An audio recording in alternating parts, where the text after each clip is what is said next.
Hi friends, welcome back to the channel. My name is Fresha and I'm interested in learning how to live a happier, healthier, more creative life. And since you clicked on the video, I'm hoping that you and I can learn how to build the lives that we want together. Today, we're going to continue the series of everyone, everywhere, all at once. All the women I stopped trying to be in my 20s. I made the first video a few weeks ago where we talked about the joys, the errors, the lessons of being a pick-me girl, of being a political know-it-all. So if you want to watch that, you can click wherever I put in the video link. And this series in general was inspired by a poem that was sent to me earlier this year, which reads, "Make peace with all the women you once were. Lay flowers at their feet. Offer them incense and honey and forgiveness. Honor them and give them your silence. Listen. Bless them and let them be, for they are the bones of the temple you sit in now, for they are the rivers of wisdom leading you toward the sea. I have been 1,000 different women." There's a lot of wisdom to be gained from honestly reflecting on the worst versions of yourself from your past. When I was first sent that poem and I started reflecting on all the past versions of myself, listen, I came up with a pretty long list, okay? And I had a lot of fun making that first video, but I barely made a dent in that list. So I thought we could just keep going down the list of all the women I stopped trying to be in my 20s. So with that, let's head into the video. All right, the first woman I tried so desperately hard to be throughout my teens, throughout my 20s is the cool girl. So the cool girl has many different expressions, but I feel like the expression that really dominated when I was coming of age into adulthood in the aughts and 2010s was a woman who was unbothered, untouchable, effortless, irreverent, didn't give a shit about anything. I think a prime example of this type of woman from this time is Marla Singer from Fight Club, played by Helena Bonham Carter in the 1999 classic film, who embodies this kind of cynicism and nihilism. Though I will say, I do think that Marla Singer is actually a very complex character whose meaning gets lost in the male gaze of the film, and is a character who I would stand to this day, at least in some aspects of her character, but listen, that's a topic for another day, okay? That was a bit of a digression, so let's get back to the cool girl. I feel like this cool girl was kind of an extension of the pick-me girl, which I covered in the last video, in the sense that a lot of her performance is centered around the idea of being chill and around embodying traditionally like masculine expressions of emotion. So why did it who I was trying to impress? There are a lot of reasons why I think this archetype is appealing to young women and was appealing to me. One, like I've already touched on, as an extension of the pick-me girl, this archetype has values in her perceptions by men and also in her expression of traditionally like masculine emotions. But second, and I think this reason was particularly resonant in my case, being cool, no matter who you are, is a tried and true defense mechanism when you feel insecure and feel vulnerable. It's hard to feel rejected when you don't even try to belong. It's impossible to feel disappointed when you have no expectations of yourself or of others. It's easy to mock the earnestness and sincerity of others who are actually trying instead of doing it yourself and putting yourself out there. It reminds me of this quote that I loved as a teen and in my 20s from Penny Lane in Almost Famous. Shout out Kate Hudson, who is also a prime example of the cool girl. And it goes, "I always tell the girls never take it seriously. If you never take it seriously, you never get hurt. If you never get hurt, you always have fun. And if you ever get lonely, just go to the record store and visit your friends." All right, lesson learned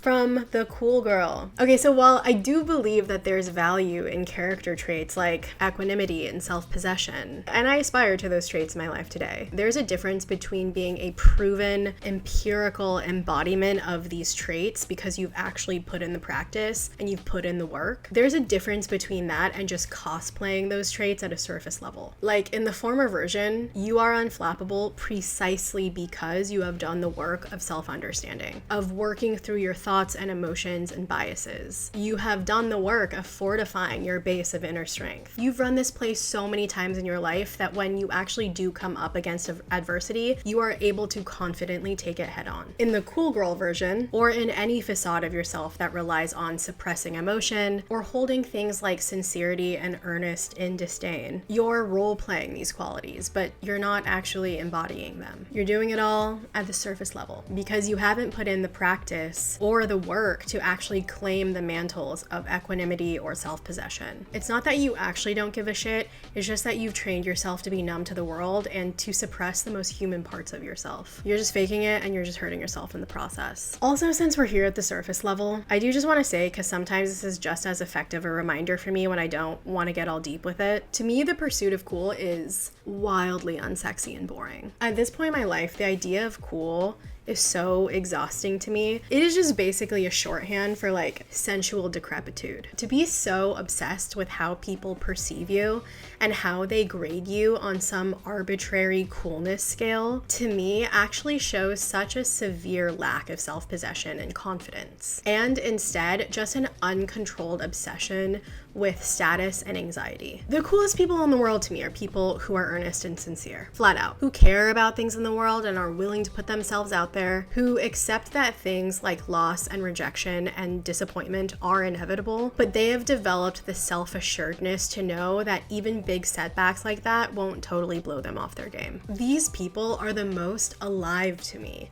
Like, you can see them, you can spot them when you enter a room. And conversely, you can spot the people who are trying too hard to be fucking cool, to like be alive in this way and to be like engaged with the world in this way. That is actually worth aspiring to, rather than to some poor man's version of it. All right.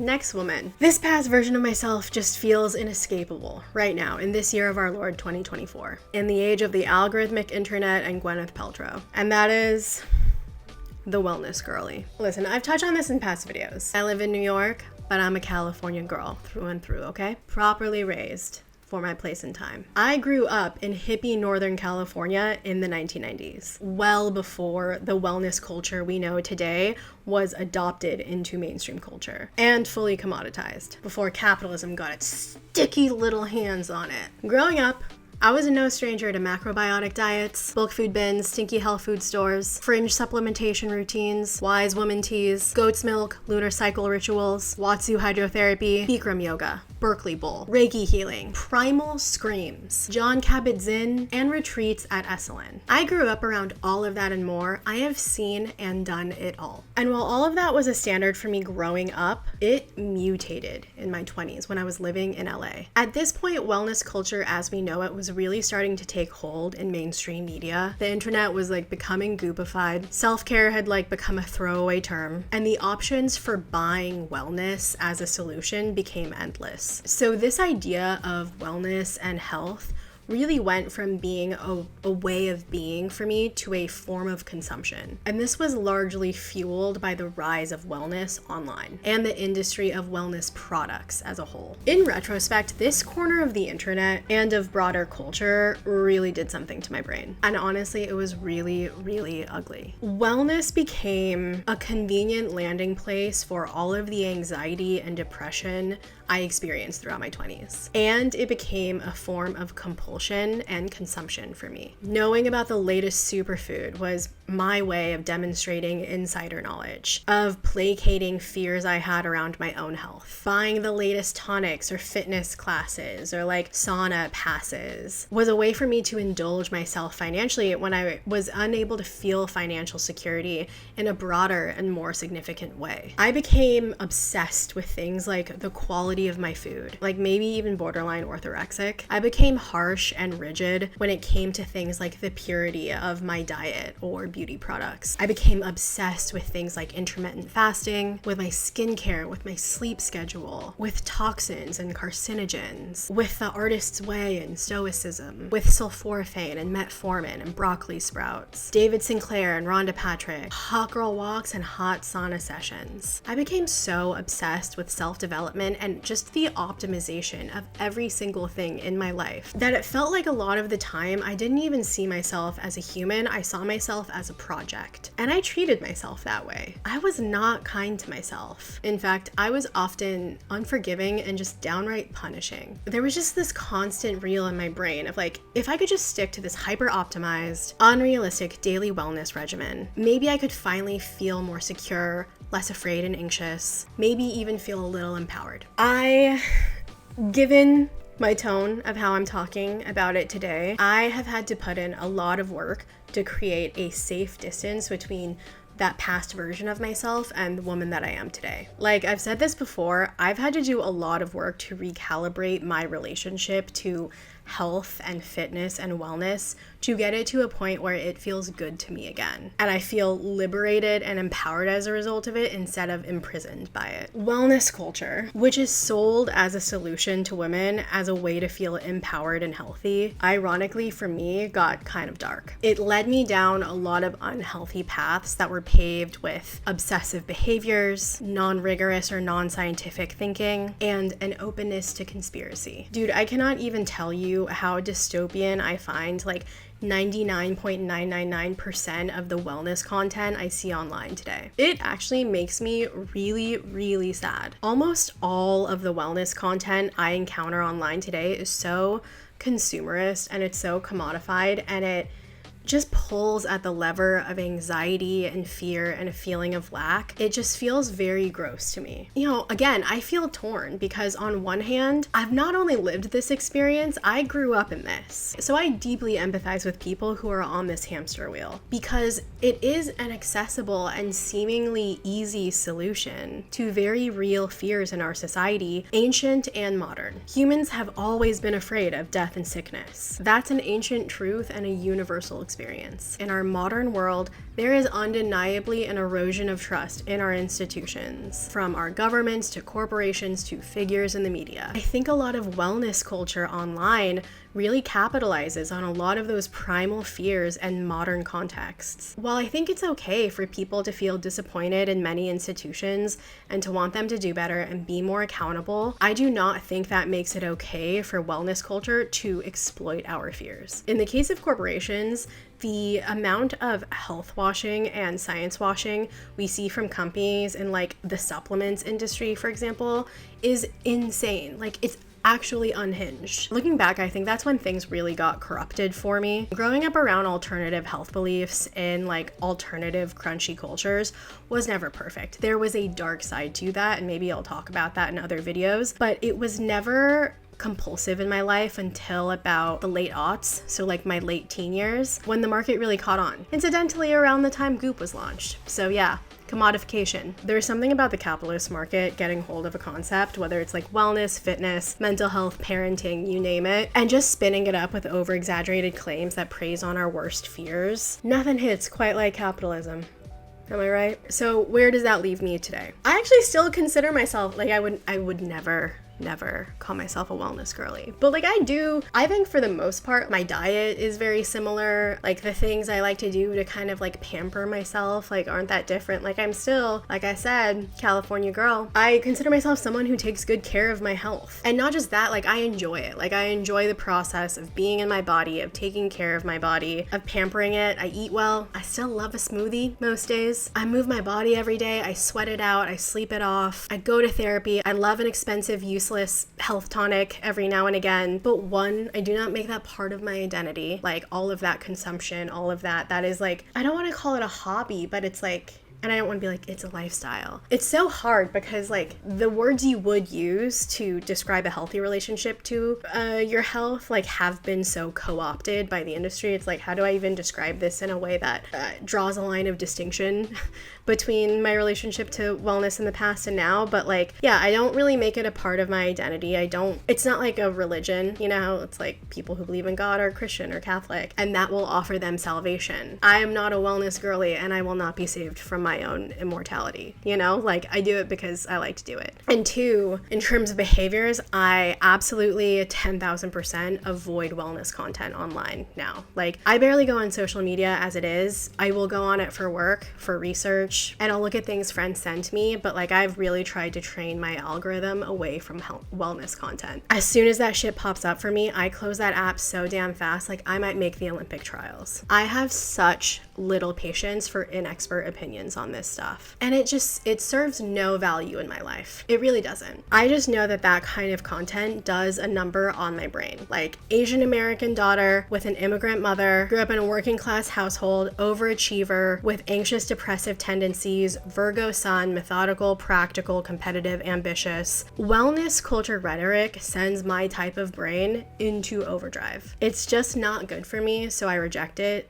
almost entirely. And that took a lot of work for me over the stretch of my 20s. And I think that's why I feel concerned when I see really young people engaging with it now, because I just know how long it took me to bounce back out of this identity and again to like not just like recover from that dysfunctional relationship to wellness, but then to also build myself a safe, emotional, like mental, spiritual place where I like felt connected to my body again, and I felt good about things like wellness, and I felt empowered by them. Like that took me a really long time, and I worry about the damage that's like being done to young people, like young unsuspecting people today. I do have to say, out of all the women I've covered so far, I think the wellness girly is probably the woman I am most glad to be free of. I think because one, she's still so present today, so I feel like constantly confronted by the ghost of that woman.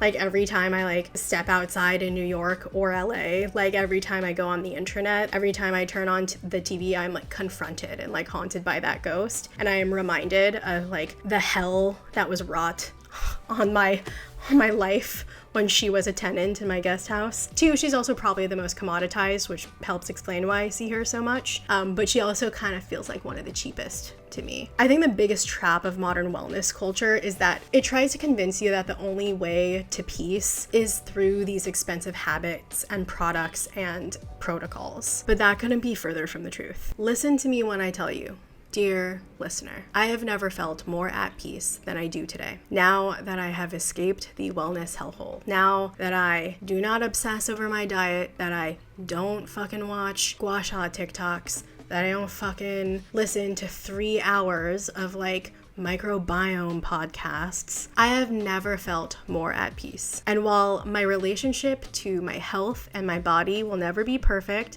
because that is going to be a lifelong project, I feel more at peace, more accepting, more tender towards my body today than I ever felt in my 20s when I was regularly subscribed to wellness ideals. So listen, if you, my dear viewer, are dealing with this right now, you're on this hamster wheel, you're in this quicksand, greetings from the other side. Consider me a sign from your future, here to remind you, it doesn't have to be this way. This doesn't have to be who you are. Water's warm. It's not too late to escape. In fact, get out before too much damage is done. It's all okay on this side of the fence. So just to bring it back to the poem that inspired this all, make peace with all the women you once were. Lay flowers at their feet. Offer them incense and honey and forgiveness. Honor them and give them your silence.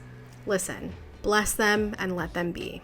For they are the bones of the temple you sit in now, for they are the rivers of wisdom leading you towards the sea. I have been 1,000 different women. All right, that's all we have today. As always, thank you so much for watching. I'd love to hear from you guys. What are some past versions of yourself that you have learned from, that you are happy to have known, but also happy to have said goodbye to? I hope you enjoyed this video. If you did, please make sure to like and subscribe, and I'll see you in the next one.